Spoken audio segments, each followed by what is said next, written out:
It's important to learn about sexually transmitted infections and how to prevent them because it's really sad that Alaska is #1 for chlamydia, and like we don't even have the most population of people in Alaska. And so that just goes to show that people aren't talking about this. Like people aren't getting the word out how to be protected, to be comfortable with being like, oh, we need a condom. I think everybody should get tested. Like in the flu shot, everybody gets the flu shot. It's important to get tested so you can prevent from infecting other people. And that's probably one of the reasons why the growth of people that are infected is growing, is because no one's getting tested. And it's probably just because they're embarrassed, but there's nothing to be embarrassed about. I'm not one to sleep around, and I'm proud to say so because I know plenty of other dudes who's like, yo, dude, see that girl? Got it. And I'd be like, you're gross, dude. If you're a young person and you don't protect your health or don't even know that you have chlamydia or gonorrhea and say you are sexually active with someone else, but they know their sexual health and they're on it and they find out that they get, let's say, gonorrhea from you, that could potentially hurt you as a person from like reputation wise, and it's just like a sentence away from being preventable. It's important to get tested only to have that knowledge.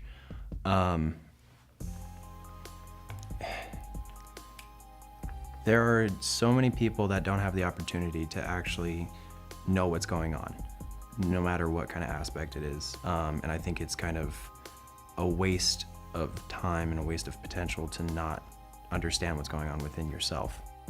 I think that the value of just being respectful for yourself and others around you and like protecting people is, I mean, like that's how our people have survived, is by protecting one another and ourselves.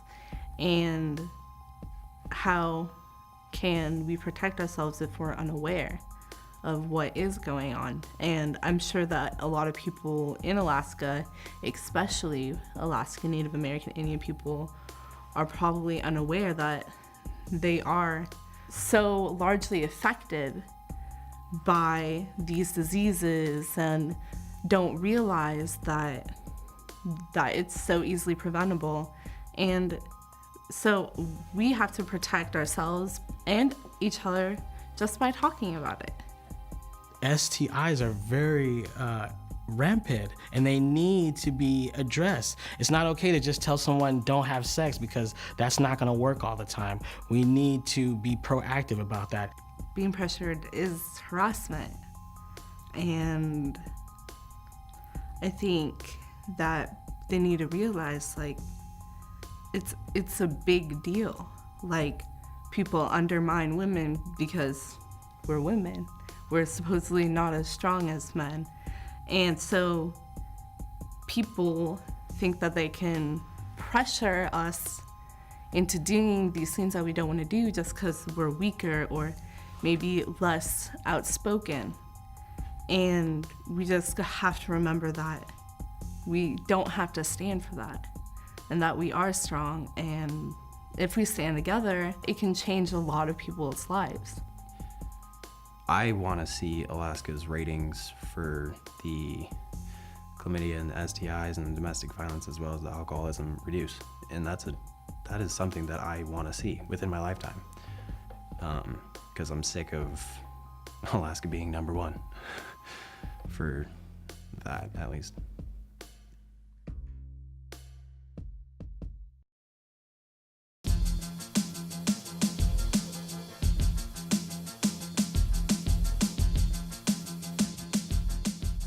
Life is hard.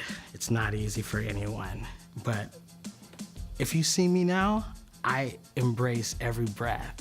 And that, when you are embracing every breath, every day is a great day. When you wake up every day and you're alive, that's a great day. So you could find 100 things wrong with your day, or you could find 100 things that are beautiful about your day. And I think that will carry you through your life, and you'll always find success if you live by that. The opportunities that I've had so far have been amazing, and it's just because I've stayed open to anything that comes along.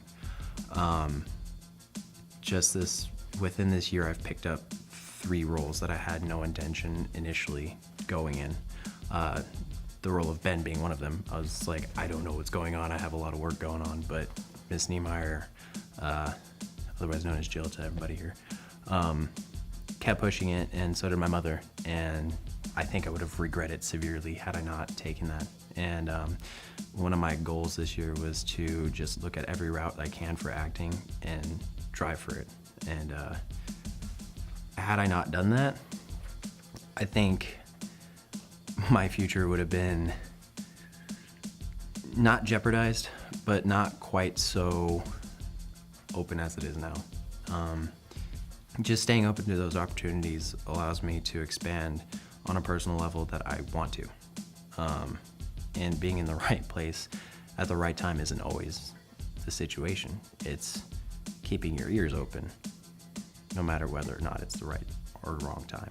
My biggest trials and tribulation, my fiance, she was Native and she died of colon cancer, wrecked me for a long time. And I didn't know what I was gonna do. When you get to that point, you feel like you're lost, you don't know where you're gonna go. I realized that I have a purpose in life, and that was something, that was a gift. And I need to take that gift and turn it into something that can make me and positive for the world. I can't just dwell on it. I have to turn a negative into a positive. And it took me a long time because you wonder, you blame and blah, blah.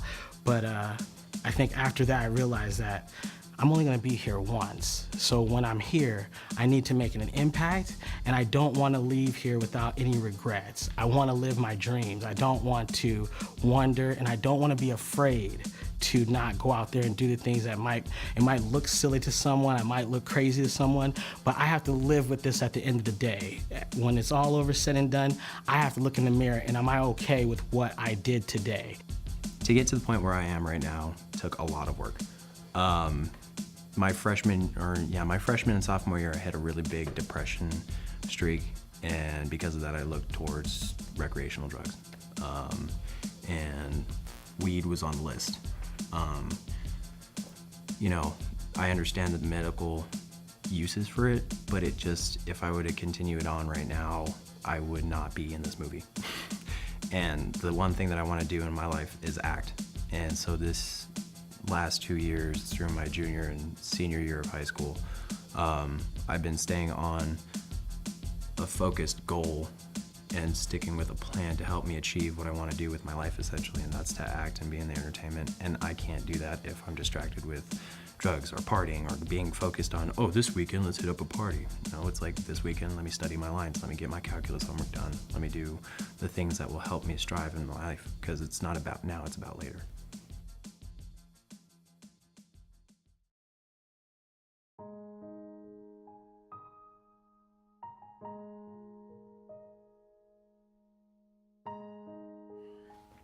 Alcoholism and domestic violence, or just violence in general, hits home a lot.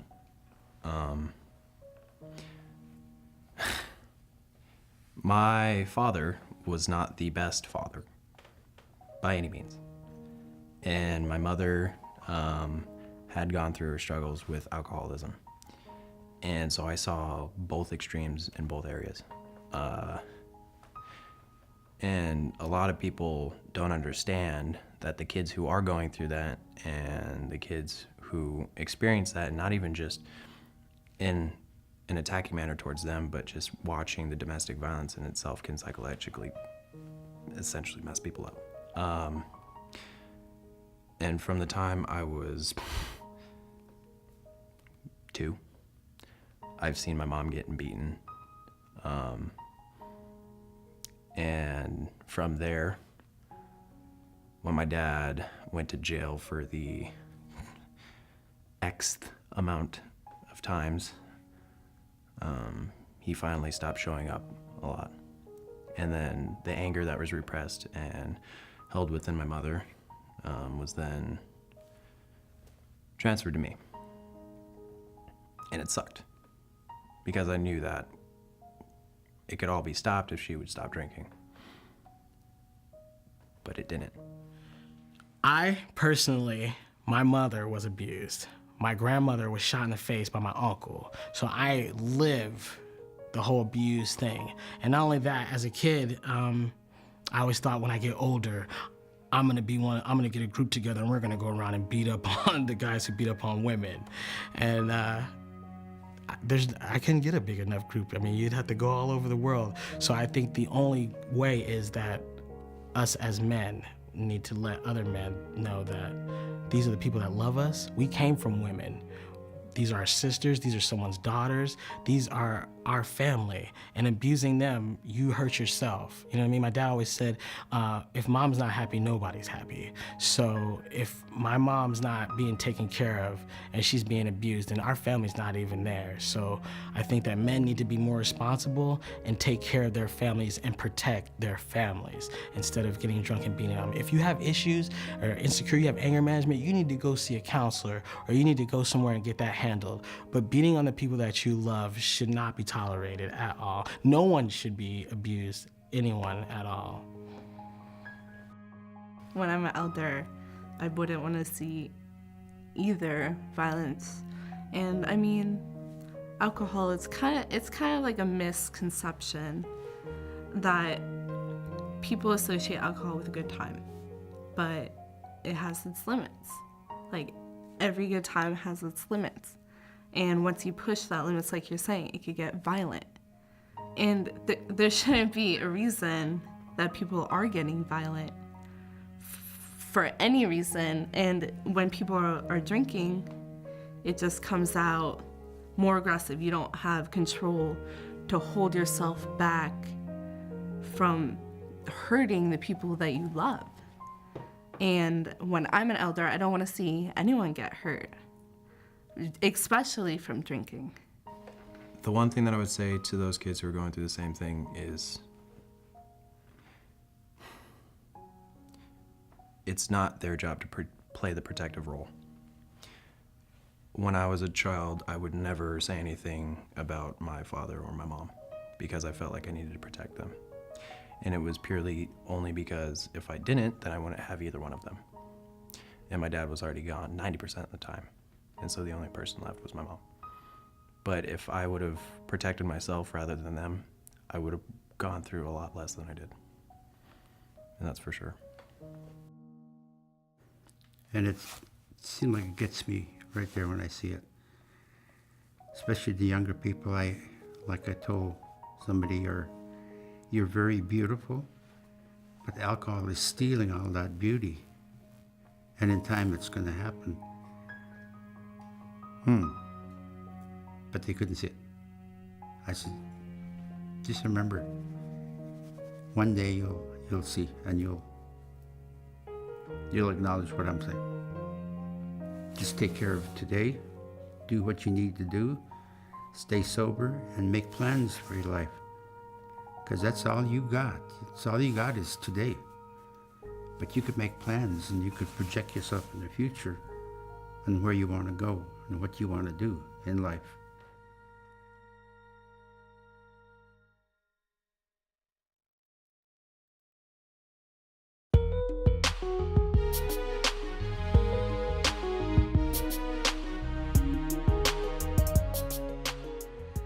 Finding a person that I could actually talk to, that I feel comfortable talking to, has made a big impact in my life, and it's a lifesaver, a life changer, to just have a person, an adult that you trust to talk to. Just they've been through more experiences, they've been through like everything, and you can learn from them. You just have to listen and find the one person that you feel comfortable with. I think it was a little easier for me to choose a trusted adult only because living in Anchorage, everybody knows everybody. Like let's be honest, you'll know somebody from 10 years back. You're like, oh my God, hey, how you doing? But I've known my friend's mom for so many years, it was kind of easy for me to go to her and ask for help genuinely, rather than going up to a teacher who I've known for a year. And I know teachers now that I've known for 4+ years that I would feel comfortable to talk with, but not back at that state. So, I mean, it's surprising how accepting a lot of friends' families are. And you would think the opposite, but because you'd be afraid of their family judging yours, but really everybody has their own things. Being in a small village, the only things you had were the people that were much older. They were not, I wouldn't say, I guess it's the wrong word if I said they were not qualified to give me any counseling. But they knew what they were talking about. I mean, they never had no degrees in psychology or counseling. But they knew what they were talking about because they've been there. If you walk that walk, you've been there, and you could instill and maybe help somebody else. The added value to have a trusted elder, I would believe, is being able to go to them and feel less sense of judgment. Only because they lived through so much life that they can see themselves in pretty much anybody. As an elder, if I were to go up to any elder, it would be out of the utmost respect. Because I know that they've gone through life. They're going through life and a lot more than I have. And if I were to go with them to an issue, or if I were to go to them with an issue, I would not expect to be judged, only because I feel like they would have seen too many cases where it's similar and it's parallel to what I've gone through. There's so much in life, I think, that each and every one of the younger folks, if they could see what's on the other side, I feel it's like sometimes I used to be in a bubble. I could see what people are telling me outside of that, but I can't see what they're trying to convey to me until one day that bubble broke. And there's more to life than just be within that, like a cocoon or something. There's more to life that I think back then that I could see. And you could see it in the younger people today. Sometimes they're in that same situation. But trying to get to them, sometimes it's like a thick barrier. Even though it's just right there, you could reach. But if they can't see it, then it's not going to happen. Until one day, oh, now I know what you mean. Okay. Can we talk? Sure. When? Anytime. And I'm open to people, to the younger folks. Yeah, we could talk anytime you want to. One of my favorite people is an adult that impacted my life is my English teacher and also my drama coach at Mount June High School. And I know she was like always there for me, and no matter what, I always felt comfortable talking to her about anything. And she made everything just better. And she was like really easygoing, and she just made me feel comfortable with who I am, and probably made a lot of who I am today.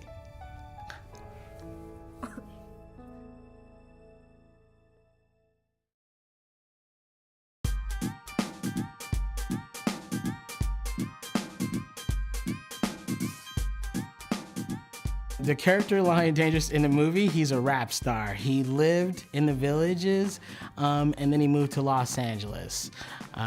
He's pursuing his rap career, and he's very optimistic. He went 10 whole years.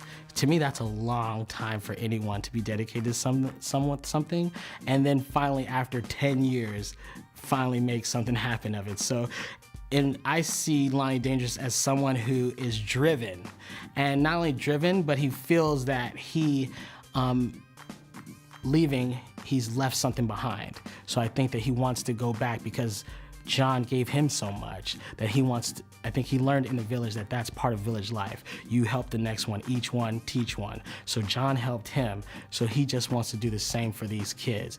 And I think it's imperative that what he's learned, he wants to give it to Matt, Sarah, and Ben so they can have something.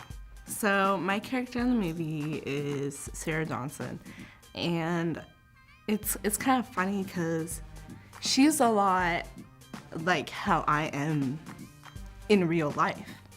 And so it was really easy just kind of to adapt to the feel that we were trying to portray through her character. And she's a very strong young woman. She's not gonna let anybody push her around. She's gonna say how she feels. She's gonna say how she feels, and that's that. And she's not gonna put up for anything. For instance, let's say at the party scene, her boyfriend, Ben, in the film, is trying to pressure her into drinking and also pressure her into having sex. And she's like, no, I'm not gonna stand for that. And she decides to get up. Even though this is her boyfriend, her best friend ever since she was a baby. Like, instead of staying by them and letting them pressure her into doing whatever or into drinking and having sex, she says, no, this ain't gonna fly. I'm gonna leave. And it's almost like in the movie, she shows that she's strong enough to say no to her boyfriend, her best friend, that her other best friend, Matt, is like, yeah, let's go. Like, this, I don't want to do this either. Let's go. And so she's very strong and outspoken, and I kind of feel like I'm the same way. Like, she's like, no, we're gonna wait till after graduation. And that's a lot like my values just for myself, my own personal values. And so it was really easy to play the character. She's very like, this is what I want to do and this is how I'm gonna do it. Very blunt. The way I see Ben in the film, and the way that I connected with Ben in the film, was that he is from a small place, and even it doesn't matter if it's in the village or in Anchorage, I feel like he's isolated severely. And having the main group of friends that you normally do is nice, but sometimes it makes you think back and look and say, how much have I really progressed? And he's just this stuck kid who has not much else going on for him. And when college is brought up, I feel like he's that one kid in the back going, I haven't done any applications yet. Uh-oh. And I can relate, because I've done only like one recently. And he's just trying to look for some way to distract himself while he's still in such an isolated state, and he wants to escape. And unfortunately, he found it through drugs and alcohol. So Matt in this film, he's the person that brings out the good, and tries to give other other friends, for example Ben and Sarah, like the good thoughts that he's thought himself, and the good things that will eventually benefit them from doing. For example, Ben, he is wanting to drink and have sex with Sarah, pressuring her to do things that she doesn't want to do and that will eventually just tear them both down. So just making them rethink about what they're about to do.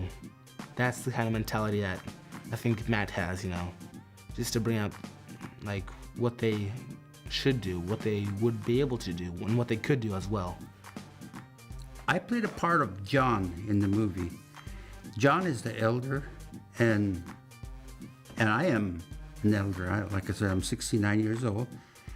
So the character in the film played a very important role, I would think, to mentor and to convey some very good insight messages to the younger people.